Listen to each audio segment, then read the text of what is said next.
George Orwell não nasceu como um gênio nem revolucionário. Ele se transformou em ambos. Seu verdadeiro nome, Eric Arthur Blair, pertencia a um garoto comum, porém perspicaz, que desde cedo identificou as injustiças do mundo. Nascido em 1903 na Índia, quando o país ainda integrava o Império Britânico, cresceu em uma família de classe média baixa com resquícios de nobreza, um contraste desconfortável. Vivenciou aquele jogo de aparências onde as pessoas tentam parecer mais do que verdadeiramente são. Quantos hoje vivem essa mesma charada, sustentando um estilo de vida insustentável, sorrindo enquanto se afogam em contas não pagas? Desde tenra idade, aprendeu que realidade e ilusão caminham de mãos dadas. Uma lição que jamais esqueceria. Estudou em prestigiosas escolas britânicas, mas sem o privilégio de frequentar a universidade. Imagine estar cercado por garotos abastados, filhos de famílias influentes, enquanto tenta se encaixar sem realmente pertencer àquele ambiente. Foi ali que percebeu. O mundo possui regras invisíveis. Algumas pessoas nascem com vantagens, outras precisam lutar por cada centavo. Você já sentiu isso? Trabalhar mais arduamente e ganhar menos, buscar reconhecimento, mas não receber nada em troca? As barreiras sociais nem sempre são visíveis, porém são inescapáveis. Nunca obteve um diploma universitário, mas isso o impediu de se tornar um dos escritores mais influentes da história? Nem por um segundo. Aprendeu da maneira mais crua e autêntica possível, vivendo nos becos de Londres, nas ruas de Paris e através dos livros que devorava, sem precisar que um professor lhe dissesse como pensar. Hoje, qualquer pessoa pode fazer o mesmo. Quer aprender filosofia? Leia A República de Platão. Quer compreender o comportamento humano? Experimente Rápido e Devagar, de Daniel Kahneman. O que falta não é acesso ao conhecimento, mas iniciativa. Ele compreendeu isso pela experiência. A verdadeira sabedoria não provém de um diploma, mas da fome de aprender.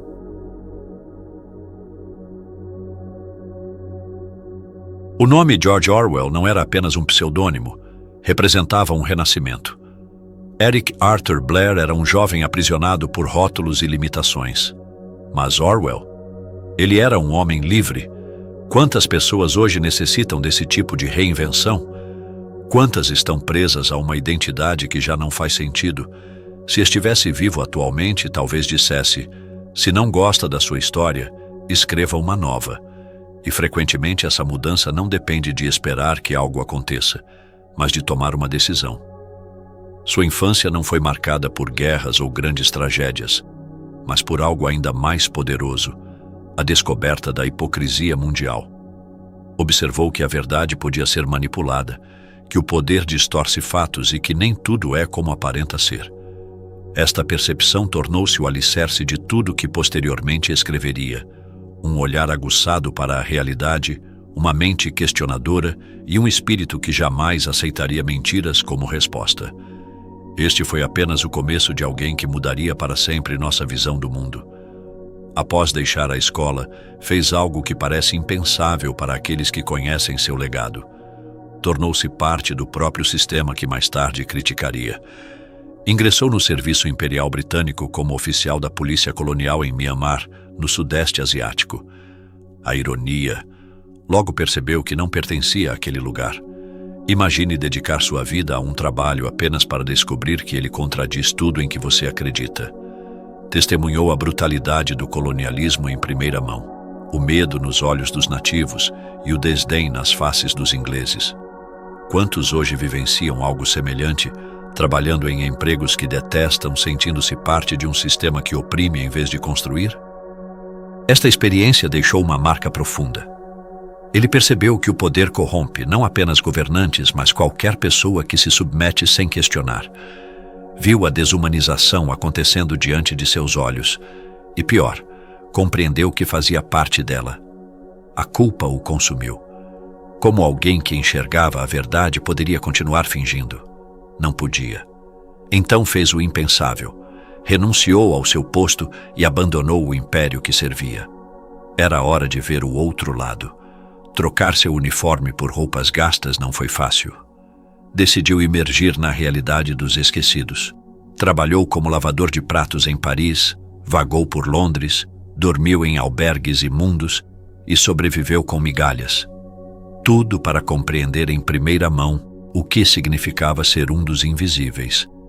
Não era mais um intelectual distante, era um deles. Quer entender disciplina? Experimente treinamento militar. Quer compreender a mente humana? Ouça histórias de estranhos. Ele fez exatamente isso. Foi durante esta fase que desenvolveu uma genuína apreciação pelas pessoas comuns e um crescente desconforto com intelectuais distanciados da realidade. Percebeu que os verdadeiros pensadores não estão nas universidades, mas nas ruas, nas fábricas e nos campos. Talvez isso ainda seja verdade hoje. Aqueles que melhor compreendem a vida não são necessariamente os com mais diplomas, mas os que verdadeiramente viveram. Compreendeu que o conhecimento mais valioso não é aprendido exclusivamente nos livros. É absorvido através da experiência humana. Esta vivência moldaria sua escrita e sua visão de mundo. A verdade não é encontrada em versões oficiais, mas nas histórias daqueles que ninguém escuta. Se há algo que aprendeu é que o poder sempre tenta reescrever a história, e isso era algo que jamais poderia aceitar. Nunca foi o tipo que simplesmente escrevia sobre injustiças. Queria senti-las em primeira mão. Por isso, em 1936, dirigiu-se à Espanha. Seu objetivo inicial era cobrir os eventos como jornalista, mas ao chegar, percebeu que a situação era muito mais complexa do que qualquer reportagem poderia descrever. As ruas estavam tensas e os ideais pelos quais as pessoas lutavam eram mais complicados do que pareciam à distância. Confrontado com esta realidade, tomou uma decisão. Não poderia apenas observar, precisava agir. Juntou-se a uma milícia que combatia regimes autoritários e foi para as linhas de frente. Lá não encontrou heroísmo, mas medo, frio e incerteza. A guerra não era nada como os discursos políticos ou narrativas idealizadas. Durante um dos confrontos, foi atingido por um tiro no pescoço. Sua condição era crítica e sua jornada quase chegou ao fim. Enquanto se recuperava, percebeu que não foi apenas sua vida que mudou. Sua perspectiva sobre o mundo também. Ainda convalescendo, notou algo perturbador. As notícias sobre a guerra civil não correspondiam ao que testemunhara. Jornais distorciam eventos, enfatizando certos fatos enquanto ignoravam outros, e versões contraditórias circulavam como verdades absolutas. Foi então que compreendeu. A realidade pode ser manipulada, e o controle da informação é uma das ferramentas mais poderosas do mundo. Esta percepção moldaria seu pensamento dali em diante. Viu que a linha entre idealismo e opressão era tênue e que, frequentemente, grupos que afirmavam lutar pela liberdade acabavam replicando as próprias coisas contra as quais lutavam. Esta contradição deixou uma marca profunda e reforçou sua convicção.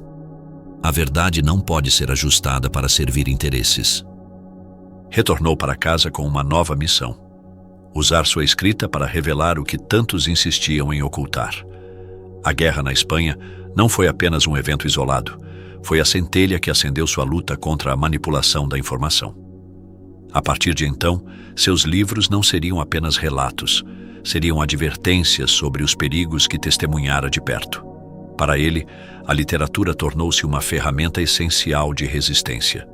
Livros tinham o poder de revelar verdades ocultas, de expor o que muitos escolhiam ignorar. Através da escrita, poderia alertar sobre os perigos da manipulação, incentivar leitores a questionar, refletir e, sobretudo, buscar a verdade por si mesmos. A maior ameaça ao pensamento crítico não era a ausência de informação, mas a abundância de dados distorcidos que confundiam mais do que esclareciam. Assumiu a responsabilidade de garantir que certas vozes continuassem a desafiar esta realidade. Esta visão moldou tudo o que escreveria a partir de então.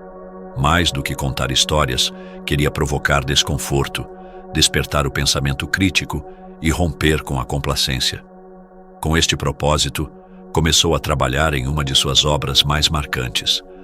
Uma narrativa que, sob o disfarce de uma fábula, entregaria uma das mais poderosas advertências políticas da literatura moderna. Em 1945, publicou A Revolução dos Bichos.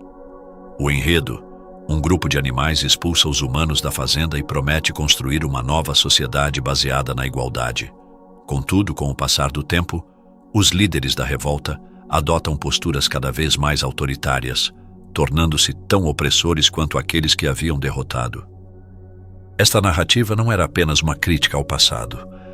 Era um alerta sobre como o poder pode corromper qualquer ideal. Afinal, o poder pode mudar de mãos, mudar de rostos, mas nem sempre muda sua essência. O livro expunha brilhantemente como ideais nobres podem ser distorcidos quando misturados com ambição. No início, os animais acreditavam estar lutando por justiça, mas logo se encontraram presos em uma nova estrutura de dominação. A verdade foi reescrita, a desigualdade persistiu.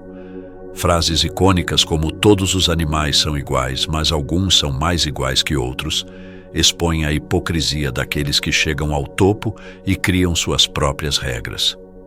Não era apenas uma crítica política, era uma dissecação do perigo da ilusão de mudança. O gênio de A Revolução dos Bichos residia em sua simplicidade. Sua mensagem era acessível a qualquer pessoa porque, em essência, não se limitava a um regime específico, mas a ciclos que se repetem ao longo da história. Governos, corporações, grupos sociais.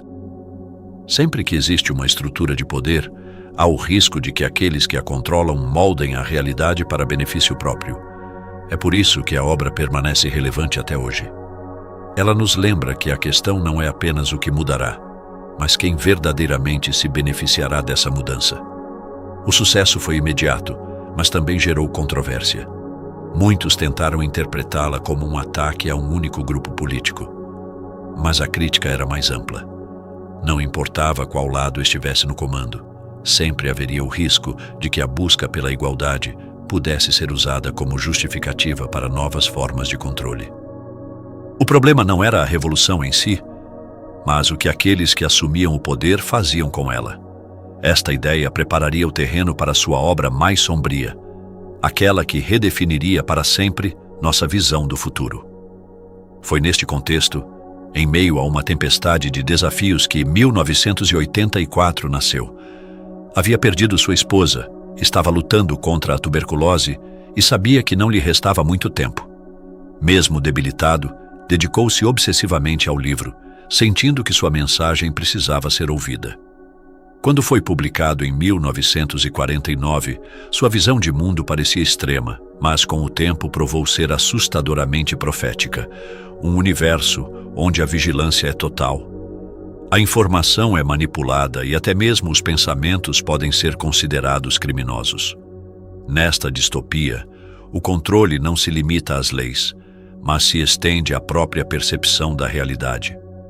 As pessoas são monitoradas pelo grande irmão, bombardeadas com propaganda que reescreve o passado e convencidas de que qualquer pensamento contrário ao regime é um crime. Termos como duplo pensamento e novilíngua mostraram como a linguagem pode ser usada para restringir a capacidade de raciocínio. Afinal, se você não tem palavras para expressar uma ideia, como pode sequer concebê-la? O protagonista, Winston Smith, tenta resistir a este sistema, buscando a verdade por conta própria. Mas lutar contra um regime que redefine a realidade a cada instante torna-se impossível. No final, não é a força bruta que o derrota, mas a manipulação psicológica. Winston não apenas se submete. Ele passa a acreditar naquilo que uma vez sabia ser falso. Esta é a verdadeira advertência. A tirania mais perigosa não é aquela que impõe o medo, mas a que convence as pessoas a aceitarem sua própria submissão. Com o tempo, 1984 transcendeu seu status como romance e tornou-se um conceito.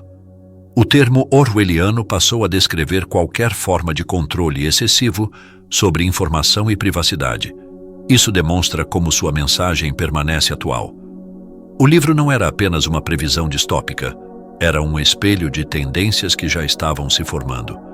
Seu objetivo não era apenas assustar as pessoas, mas alertá-las sobre o perigo de tornar o inaceitável parecer ordinário. Após o lançamento de 1984, já não tinha forças para continuar escrevendo. A tuberculose avançava rapidamente e sua saúde deteriorava-se a cada dia. Não muito depois, faleceu, mas seu legado estava assegurado. Suas experiências haviam se transformado em advertências atemporais, que ainda nos fazem refletir sobre o rumo da sociedade. Seu nome já estava gravado na história, e suas ideias continuariam ecoando, influenciando gerações. Quando morreu em 1950, provavelmente não imaginava a magnitude de seu impacto. Seus livros, inicialmente controversos, ganharam força ao longo do tempo. 1984 e A Revolução dos Bichos foram traduzidos para dezenas de idiomas e tornaram-se pontos de referência em discussões sobre política, filosofia e psicologia. O que manteve suas obras tão relevantes? A resposta é simples. Não escreveu apenas sobre eventos históricos, mas sobre padrões humanos que se repetem. Seu olhar crítico transcendeu seu tempo, tornando-se um guia para aqueles que buscam compreender o presente. O termo orwelliano solidificou-se como uma advertência contra regimes autoritários, manipulação de informações e vigilância excessiva. Sempre que controle narrativo, distorção da verdade ou censura sutil são discutidos, seu nome ressurge como referência. Mas suas ideias nem sempre são corretamente compreendidas. Muitos o citam sem verdadeiramente absorver sua visão, reinterpretando suas críticas para se adequarem às próprias crenças.